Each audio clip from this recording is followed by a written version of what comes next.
Hey, what's up, guys? This is John and Snake. Oh, and hey, what's up, guys? American Pyrocynical here. Yes, and we are doing a recap rap. Let's go. Okay, boom, cha. Yo, we had a stream, and it was so good it was a dream, but then it broke, and I don't feel woke. We had a stream so woke, but then it broke, yo. Peace, what? Now, so like we had this nice little stream, captured all our thoughts, but then it like pulled a Kingdom Hearts and got caught in a stable time loop, and then it and it only got part of the thing, so it was. I'm just saying it was. Whew, that was dumb, but we're here because we're here to say doing it live. Fuck it. Yeah, we're doing live. Fucking so sucks. I'm gonna be lame and because I'm like sore and tired and hungry, which are three things a fat person doesn't want to be. So basically, here's what happens. Here we go. Act 1, lightning round, speed run. We're gonna no clip this episode. So Pinkie Pie is pretending Maud's funny. Then Pinkie Pie can't hang out with Maud. Then Pinkie Pie meets her boyfriend. Then Pinkie Pie hates her boyfriend. Then Pinkie Pie bothers Starlight before that. Then she bothers her sisters after that. Then she comes around to the boyfriend. Boom. Episode done. My Little Pony. Okay, no. But yeah, no, seriously. So Pinkie Pie's whole dilemma is something I think we've gone through at points in our lives where it's like someone is trying to, you want to hang out with somebody, but they're not telling you. But they're always busy and they're not telling you why they're busy. And then they get mad at you because you get mad at them for their lack of information, not talking from real world experience or anything. So the whole conflict of the episode is, I pointed this out in our last stream, that Pinkie Pie's episodes, these centric ones, all kind of seem to be centered around the same thing, which it's a combination of learning the importance of keeping your distance and giving your friends and family breathing room, and having to make some tough adulty decisions and whatever. The main six all have their traditional like structures to their solo episodes, and this is Pinkie Pie's. So she runs into this dude who, his name is Mudbriar, but I just kept calling him Briar Patch, and he's a Briar Patch kid.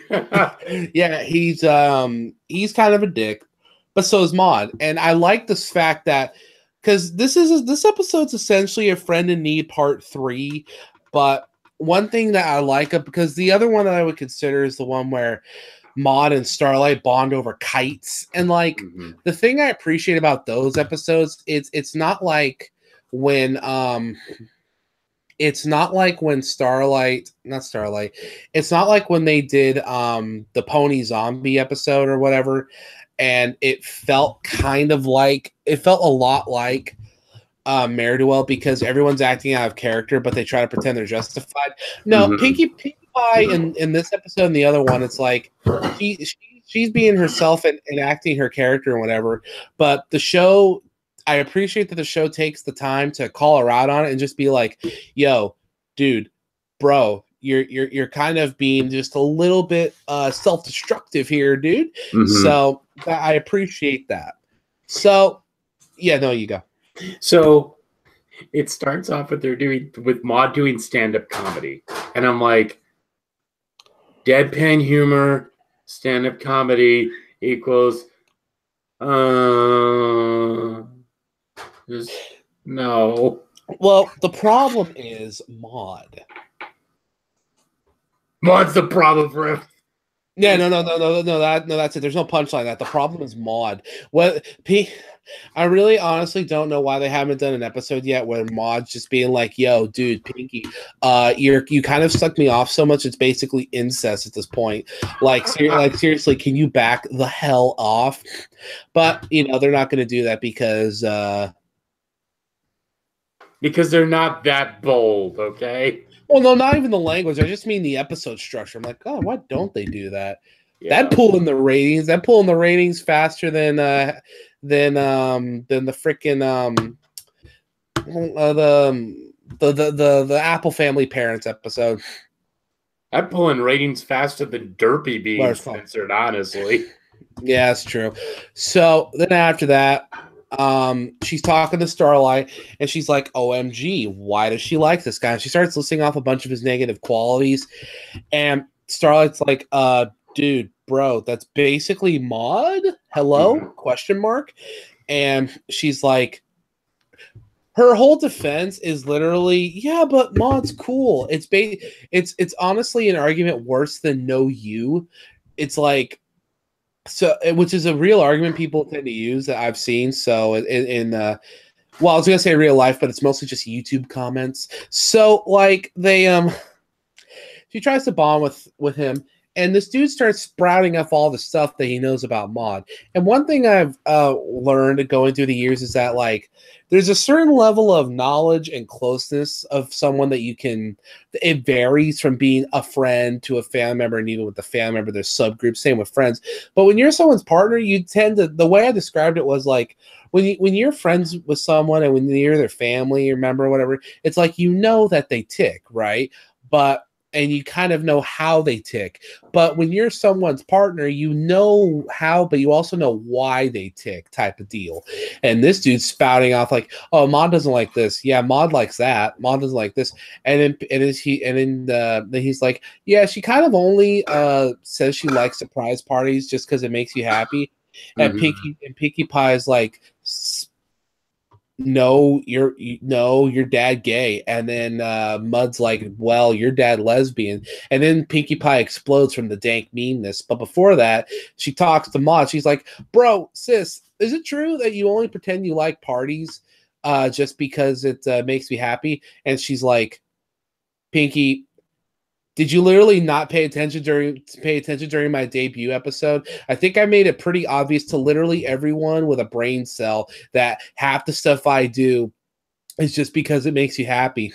And it literally throws Pinkie Pie into an existential crisis, which, I mean, I can't say I fully blame her because I think the episode actually did a pretty good job of balancing the likability of Pinkie Pie because, you know, it wasn't quite like the Starlight episode where it's like the show portrays her as a victim for most of it, but then the show's like, no, dude, she's really not. In this one, from the get-go, they pretty much have it 50-50. The one thing that kind of goes against Mudbriar is that in his first scene, it's really the only time in the episode where he's kind of, upfrontly antagonistic. When the other times he's just being kind of blunt, which, I mean, you don't have to be a dick when you're being blunt and vice versa, but they did that there. So let me just say the scene where Pinkie first meets Mudbriar is excellent, and there's a quote here that I'm going to read off because I'm like, this dude seriously is Sheldon, like seriously, because here's what it says. So he's in the like a cupcake shop or something like that. He says goodbye, and it's been just standing there for like 2 minutes. He eventually says goodbye, and Pinkie's like, that's what you had been standing here all this time to say? I was deciding between goodbye and see you later. But they're the same thing. Technically, they're very different. See you later implies an event in the near future wherein we see each other. Goodbye expresses good wishes to parting or at the end of a conversation. I'm just like, you don't have to be that literal, dude. Yeah, no, like it's like it's good, but they did try to get you to kind of dislike him, and maybe this is my fault because I'm just too used to the show. Because I was already anticipating the episode structure, I was already like, okay, how quick are they going to make Pinkie Pie look like a complete dingus? And it didn't take that much time. So let me just say right here, I will not apologize for speaking with precision. Really? So Pinkie Pie goes talk to her sisters, and she's like, "Hey, so I know I kind of only pretend that you two exist, that my mod exists, but can you guys be bros and pull me out of my depression?" And Lysome's like, "Yeah, well, if you're gonna chill on the farm, you gotta work, bro." And then Marvel's like, "Mm-hmm." And then Pinkie's like, "Do you guys know Mod has a boyfriend?" And then Limestone literally almost word for word says, "No, I didn't know that, but I mean, it's not like I'm jealous or anything." Baka. So they try to prove a point to her that what you see on the outside is not on the inside, and they're like, "Hey, bro, check out this rock," and she's like, "Oh, look," she's like. They're like, this is a big blue diamond. This is a nice shiny diamond. They go for the diamond in a rough analogy, and she's like, no, it's a rock. And then they crack open the rock, and it's John Cena. No, no, there's you're missing the best scene where she's surrounded by the aberrations of her friends. And Applejack's is one of my favorites.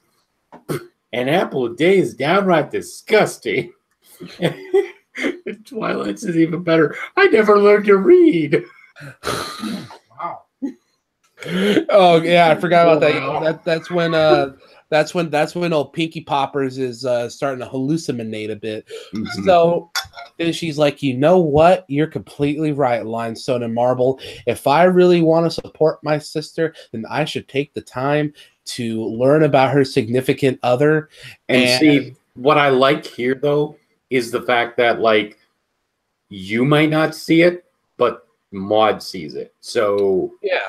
That's a really good analogy to see because this happens all the fucking time. Like seriously, you cannot believe how many times I've seen someone not see something in someone, and I have to explain to them, no, I see this sort of thing in them. You know. Yeah, and then they're like, "Bro, you're stupid," and then they'll always shut up with when you ask them something along the lines of, "Well, did you actually try talking to him without the bullshit?" And usually they're like, "Oh, yeah, boy." They're like Patrick during the Krusty Krab training video. It's like, just get a Krabby Patty. Okay, I'll have one Krabby Patty. That'd be Krusty Krab. Yes, that's good. And then, isn't that the one where Squidward starts banging his head on the register? What kills that scene is that his eyes are just wide open. He's just bam, bam, bam, just right on the keypad. It's great. So Pinkie Pie talks to him. He's like, bro, you're a dick. I was a dick. But you know what? I love Maud, and you like Maud. And you're probably not going to show up again like Big Mac's girlfriend. Well, actually, no, she's showing up again this season. And you know what? Let's coexist and talk smack about each other behind our backs, because realistically, that's what people do. So then they compromise. They're like, well, how about this? Which I think honestly, I'm not really a fan of, just because I think to really solidify Pinkie Pie's character development, they shouldn't have even had a surprise party or big party. They should have just had the quaint little picnic, but they do both. You know, cutouts of Maud and them are at the party, and there's a big fat surprise. Doing it for everyone else. Yeah. You know?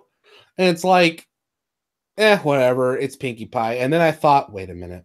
I said I wouldn't just say it's Pinkie Pie and act like that's a legitimate excuse for bad writing, which is not bad writing, but it's kind of a fake out.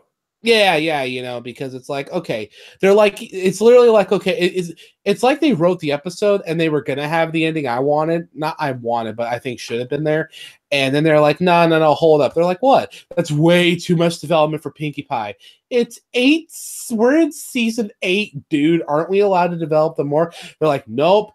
We only develop their stock characters. Nope, you did enough for this episode. That's all the development she's gonna get until the finale. I'm like, well, crap. So that's the episode. I gave it a 7.75. I know we don't normally do the whole 2.5, 7.5, but that seemed like the best score for it for me. Mm-hmm. I gave it a 7. It was really good. And by the way, we forgot new intro. That's right. I forgot to bring it up. Yeah, I didn't notice it honestly until someone pointed out to me, and I felt dumb. But yeah, new intro. It's tight, sweet, Gucci. I honestly though, it's better than like just copy paste. Yeah, it's better to just copy paste, and then they just add drop in the new character or asset or model every time. Mm-hmm. Like, did you notice they changed up Discord in the? It used to be he was in the background being all snivelly and whatever. They changed it back in like season 6 or something to where he's actually like smiling. Oh yeah, something like that. I thought they did that. I could be wrong, but anyway, yeah. So next week's episode is going to be interesting. It's called "Fake It Till You Make It," and it says Fluttershy looks out to the Manhattan boutique while Rarity is away. She takes on a series of characters to cope with the intimidating clientele, and learns she was already the best pony for the job by just being herself. Which I think that's like the same exact lesson she's learned 15 times now, but whatever. Fake it till you make it. I bet there's a lot of people that have done a few favors for their bosses that Seriously? What, dude? You're tantalizing the ASMR again. What the hell? I'm tantalized, bro. If I'm the worst thing to do to this show's context, then trust me, this show did pretty good. Have you seen the Steven Universe fandom? I need some ASMR sniveling about ponies. How's it going, bros? American Pyrocynical here, along with Good Christian Boy, and we're here to serenade you by talking about a pony show. Now, you may be wondering, aren't you a little old to be talking about cartoons on the internet? Shut up. I mean, literally, so many analysis or reviewers have left this fandom. They just talk about other cartoons now. Pie Guy Rules, Saber Spark, all of them. Saber Spark. Yeah, at least Saber Spark's interesting for looking at. I'm so mad though because I never liked Saber Spark, and like now he's but he always shows up in my recommendeds. What killed Nickelodeon? It's like, when did Cartoon Network stop being good? And it's like, dude, shut up! You had that emotional breakdown on Never Free Radio, like 6 years ago. I know what you're talking about. Yeah. I brought this up too. I was like, it's like you got mad and all butthurt because one dude, critiqued your presentation on your pony show a little bit, and you went on like a 40-minute rant about how it's like, don't let this blah blah blah. You need to be yourself. I'm gonna put this through this fandom through the ringer. Yeah. Definitely. I'll put a link in the description. You and who was his assistant? Paleo. Yeah, you and Paleo are, oh my God, they're the whole reason why I hated Patreon, because 6 years ago people are still like, hey guys, I'm going to a con, support my Patreon, pay me to make videos. I'm sorry. Look, I understand. Anyway, that's not important. This was an okay episode, and we'll see you next week. Yep. Peace out, Dragon. You should like justifiable treason on Facebook.